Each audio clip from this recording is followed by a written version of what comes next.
Gloire à toi, Seigneur. Gloire à toi, Papa. Alléluia, alléluia, alléluia. Bonjour, bien-aimés. Je vous salue au nom de Jésus, au nom de Yahushua. Je vais vous parler d'un mot, et à partir de ce mot, le monde évangélique en a fait une doctrine. Vous voyez, une doctrine. Et cette doctrine est devenue un pilier, un fondement de la religion évangélique chrétienne. Vous voyez? Le mot en question, c'est le mot grec koinonia. Koinonia. Que veut dire ce mot? Ce mot veut tout simplement dire communion. Vous voyez? Communion. Ce qui est commun à plusieurs personnes. Je lis la définition. Association. Donc, communion. Donc, ce qui est commun à plusieurs personnes et association.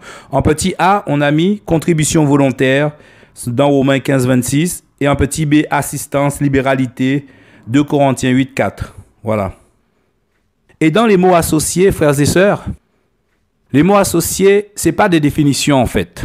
Ça dit qu'on a interprété la parole, on a interprété ce mot et la phrase, on a estimé, c'est que dans l'interprétation, on a estimé que ce mot peut être remplacé selon le contexte, voilà, peut être remplacé par communion fraternelle.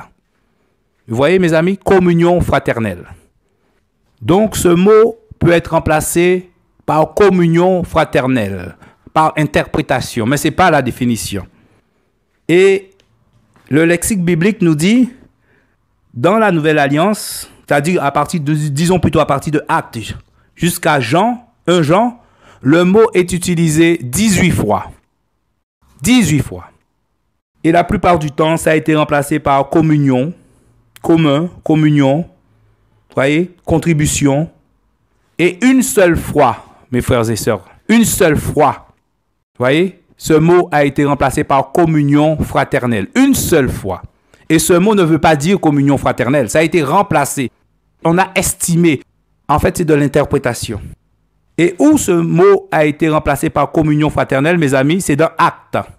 Acte 2, je crois. Oui, Acte 2, verset 42. Où on dit... Et il persévérait dans toute la doctrine. Même le mot doctrine, ce mot veut dire avant tout enseignement et pas doctrine. C'est pas la même chose. Peut-être un synonyme, mais c'est pas la même chose. Les mots sont très importants.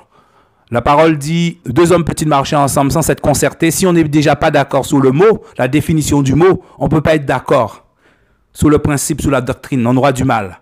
Parce que déjà, on a un problème dans la définition. Donc, le verset 42 dit... Et il persévérait dans la doctrine des apôtres, dans la communion fraternelle, dans la fraction du pain et dans les prières, dans la communion fraternelle. En une seule fois, c'est écrit. Dans tous les autres cas, dans les 18 cas, ça n'a pas été remplacé par communion fraternelle. Une seule fois. Et nous savons les dégâts que ça fait aujourd'hui. Et ce mot qui a été remplacé par communion fraternelle une seule fois dans la parole est devenu un grand principe biblique, un grand principe évangélique, la communion fraternelle. Vous voyez? La communion fraternelle. On entend souvent qu'il faut faire la communion fraternelle. Pourtant, et même le mot chrétien, on le retrouve au moins 3 fois dans la parole. Là, une seule fois. Et ce mot ne veut pas dire communion fraternelle, ce mot veut dire communion tout simplement. Et donc, on en a fait un grand principe biblique, la communion fraternelle. J'ai même entendu des enseignements où on nous dit que le 2e commandement du Seigneur, c'est la communion fraternelle. Pourtant, c'est écrit mon prochain. Vous voyez? Tu aimeras ton prochain comme toi-même. On nous dit c'est la communion fraternelle. Tellement ce terme est rentré, mes amis, dans le fonctionnement, vous voyez, des assemblées locales. Vous voyez? Là, c'est devenu un grand principe biblique. Il faut faire la communion fraternelle. Donc, mes amis, c'est pour ça qu'il faut faire attention.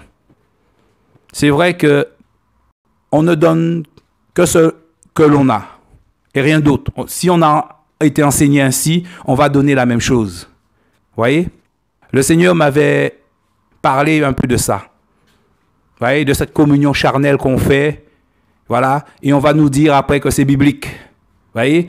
On aime nous parler des grands principes, comment dire, la doctrine apostolique. Voyez, on aime parler des grands. Et donc, ça fait partie de leur doctrine apostolique, la communion fraternelle. Mais mes amis, la parole en parle qu'une seule fois. Voyez? Et ce n'est que dans l'interprétation. Parce que le mot ne veut pas dire communion fraternelle, mais ce mot veut dire communion tout simplement. Association, en commun, et non communion fraternelle. En d'autres termes, si on comprend bien, dans la parole, il n'y a pas de communion fraternelle, charnelle. Si on comprend bien. Vous voyez? Oui, le Seigneur demande de prier les uns pour les autres. Oui, vous voyez? C'est agréable d'être dans un lieu au même endroit. Oui. Mais tous ne sont pas enfants de Dieu. Et comme dans une assemblée, il y a le blé et l'ivraie, mes amis, le blé et l'ivraie ne peuvent pas être en communion. Ce n'est pas possible. Ils n'ont pas le même esprit. C'est pour ça que la parole dit dans 1 Jean 1,7, si nous marchons dans la lumière, voyez, si nous marchons dans la lumière, si nous sommes enfants de Dieu, nous sommes assis dans les lieux célestes en Christ, et par conséquent, nous sommes en communion les uns avec les autres, automatiquement, parce que nous avons le même esprit. Là aussi, c'est le mot communion qui a été employé, c'est-à-dire koinonia, c'est le même mot, voyez, mais la différence, c'est que là, on n'a pas remplacé par communion fraternelle parce qu'il y a la communion des uns et des autres. Il y a des uns et des autres derrière. Vous voyez? Et là, on en a fait un grand principe biblique, la communion fraternelle. La communion fraternelle. Alors, mes amis, prenez garde. Prenez garde. Tout le monde n'est pas frère. Tout le monde n'est pas sœur. Vous voyez? Tout le monde n'est pas frère. Tout le monde n'est pas sœur. Que le Seigneur vous bénisse au nom de Jésus. Amen.